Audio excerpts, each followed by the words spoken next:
WhatsApp अभी जो हम एक डिस्कशन कर रहे हैं, मुझे वो याद आ रहा है कि कभी एक जहाज़ आ रहा था, कभी अब्राहम लिंकन आ रहा था, अब जॉर्ज डब्ल्यू बुश आ रहा है, वो एयरक्राफ्ट कैरियर्स लेकर आ रहे हैं। वो सारे आए थे तबाही मचाने के लिए कि हम छोड़ेंगे नहीं, करेंगे नहीं। वो तो भाग रहे हैं, तो वो कहाँ नज़र आ रहे हैं? अब ना हुर्मुज़ को भी वो छुड़ा नहीं सके। वहाँ पर उनकी जो आबदोज़ें और जो कुछ उन्होंने वो छोटी बनाए हुए थी बोट्स, जो कि कह रहे थे कि हम इसको कंट्रोल, ईरान ने पूरा कंट्रोल अभी भी रखा हुआ है। तो वो इतने एयरक्राफ्ट कैरियर्स कहाँ पे हैं फिर? देखिए फिजा रियाज साहिबा, बात यह है कि अमेरिका ने 3 बड़े एयरक्राफ्ट कैरियर स्ट्राइक तैनात कर दिए हैं या अभी कर रहे हैं। इससे पहले आप ज़रा गौर करें कि इसी रवां साल की बात अगर करें तो जनवरी में 2026 में इन्होंने सबसे पहले अब्राहम लिंकन एक बड़ा एयरक्राफ्ट मार्केट में लेके आए। हाँ। अच्छा जी, ये लाने के बाद फौरी तौर पर इन्होंने एक दहशत ईरान को डराने की कोशिश की कि जनाब बड़ा शिप आ रहा है। साथ ही साथ अगले महीने यानी फरवरी के महीने में 2026 इसी महीने, इसी साल की बात कर रहा हूँ, जनवरी में पहला, फरवरी में दूसरा जेरल्ड आर फोर्ड इन्होंने लेके आया, जो कि मैं समझता हूँ दुनिया का सबसे बड़ा ये जनाब बहरी बेड़ा है जी। वो लेके आए। ईरान फिर नहीं डरा। अच्छा, ईरान को डराने के लिए फिर तीसरी एक कुव्वत हुई। इनका सदर होता था बुश साहब के नाम पर फिर तीसरा जो 200 से ज्यादा जंगी त्यारे कैरियर लेकर ये तीसरा बुश साहब का त्यारा जो है, जहाज जो है, ये तशरीफ ला रहे हैं।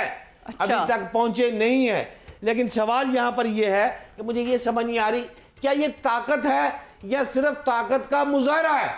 यानी कि वो पुरानी जंगों में बड़े बड़े हाथी आते थे सोने के जनाब जेवरात पहनकर, जिससे लोग खौफजदा हो जाते थे। ये बेड़े कोई जंगी उस लिहाज की अमेरिका उस जमाने में रह रहा है। लगता है इसने तारीख का मुताला ट्रंप साहब ने कभी किया नहीं है। लेकिन इससे आगे चलते हैं। अब आप गौर करें कि एयरक्राफ्ट कैरियर जो है, अगर उसको मैदान छोड़ना पड़ा, अगर मैदान छोड़ के पहला पीछे जा रहा है, दूसरा पीछे जा रहा है, तो आप गौर करें कि अमेरिकी बहरी जो है, ये तो खात्मे दुनिया में एक नई शुरुआत होने जा रही है। मतलब अमेजिंग, हैरान कुन। लोग तो खौफजदा होते थे कि 3 की बजाय 1 भी आ गया तो जनाब हमें तहस हमारा पानी बर्बाद कर देगा। लेकिन ये तो एक नई शुरुआत। दूसरी जंग अज़ीम के बाद ना, हमने तो ये एयरक्राफ्ट कैरियर है, यही समझा था कि दुनिया की ताकत की अलामत जो है ये 3 जहाज हम समझते थे। लेकिन मैं सलाम करता हूं ईरान को और ईरान के अफराद को, जिन्होंने इस तस्वीर को चैलेंज किया। उन्होंने पुट किया, उन्होंने कहा जी आप लेके आए, हम लड़ते हैं। बात यह है, अगर ईरान हमारा पाकिस्तान जैसा एक मुल्क है जो कि बहुत बड़ा, बहुत ताकतवर नहीं है, अगर ईरान ने यह चैलेंज कर दिया है तो कल को चाइना या रशिया अगर अमेरिका से उलझ पड़े तो फिर इन्होंने त्यारे किथे जाएंगे। बिल्कुल सही बात है भट्ट साहब, ये बहुत अहम क्वेश्चन है। मैं जॉन आपकी तरफ आऊंगी कि ईरानियन जो लोग हैं उनके सेंटिमेंट्स क्या हैं। मैंने पहले सुप्रीम लीडर के हवाले से पूछा था, अब मैं अरब कंट्रीज़, मुस्लिम कंट्रीज़ के हवाले से, कि वो जैसे अमेरिका के एयर बेसिस पर अटैक कर रहे हैं, तो अवाम को कोई तवक्को है ख़ास तौर पर पाकिस्तान से? पाकिस्तान ने तो हमेशा ईरान का साथ दिया है, इसके अलावा और सऊदी अरब है। तो ईरानियन लोगों के क्या सेंटिमेंट्स हैं? मैं चाहूँगी कि वो आप अगर बताएं हमारे व्यूवर्स को। देखिए, पाकिस्तान तो नो डाउट, ईरान के बाद पाकिस्तान ही है जो इस जंग में आई थिंक उसमें है। और पाकिस्तान ने पहले भी साथ दिया ईरान का 12 दिन की जंग में, इस दफा भी साथ दिया। यूएन सिक्योरिटी काउंसिल में भी थैंक यू स्पेशल बोला। पाकिस्तान को हम जो है वो कर देते हैं, अलग कर देते हैं इस मुसलमान ममालिक से। ये जो मुसलमान ममालिक हैं, जो अरब ममालिक हैं, जो बरादर मुसलमान ममालिक, जिन्होंने इसराइल के साथ या तो डायरेक्टली अच्छी दोस्ती की हुई है या तो इनडायरेक्टली अच्छी दोस्ती की हुई है, जिन्होंने इस्लाम के नाम पे सिर्फ ढोंग रचाया जिंदगी भर, उन्होंने वहां अड्डे उड्डे भी खोले, जो वहां पे अयाशी के अड्डे भी खोले बादशाहों के लिए उनके। वहां पे उन्होंने 41 मुल्कों की फौज भी बनाई गाजा के नाम पे, और गाजा के अंदर ये कॉम्प्रोमाइज करके बैठ गए। इतने टाइम गाजा के पास रहा, फलस्तीन इनके पास रहा, लेकिन कुछ किया नहीं। फौज बना के ये बोर्ड ऑफ पीस में जाके बैठ गए, और ओआईसी के अंदर इन्होंने मजम्मत के अलावा जिंदगी भर कुछ किया ही नहीं। तो अब जब ये मौका आया है कि ईरान, जो कि अकेला, मैं कहता हूं सबसे ज्यादा, फलस्तीनियों से भी अगर पूछे तो वो कहेंगे कि भाई हमें ईरानियों ने जितना सपोर्ट किया प्रैक्टिकली वो तो किसी ने भी नहीं किया। तो अब जब वक्त आया है कि ये बड़ी लड़ाई के लिए जो बातें हो रही थी, ये जो बड़ी लड़ाई हो रही है अमेरिका और इजराइल के साथ, तो अनफॉर्चुनेटली लोगों को बड़ा अफसोस के साथ ये लगता है कि भाई ये जो अरब ममालिक हैं ये उनके साथ खड़े हैं।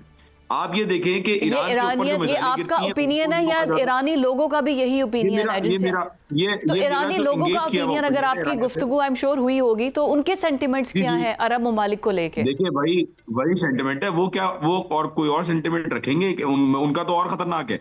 मैं अपना बता दूं, ये काफी है मेरे ख्याल में, उनका तो और खतरनाक है। अच्छा। तो ये जो मिसाइलें आती हैं ईरान के ऊपर और ये जो मिसाइलें जाती हैं इजराइल की तरफ, इजराइल की तरफ जाने वाली मिसाइलों को मुसलमान ममालिक जो है वो रोकते हैं, और मुसलमान मुल्क के ऊपर जो मिसाइलें इजराइल की तरफ से आ रही होती हैं उसको जो है वो नहीं रोका जाता, उसको उल्टा फैसिलिटेट भी किया जाता है, सपोर्ट भी किया जाता है।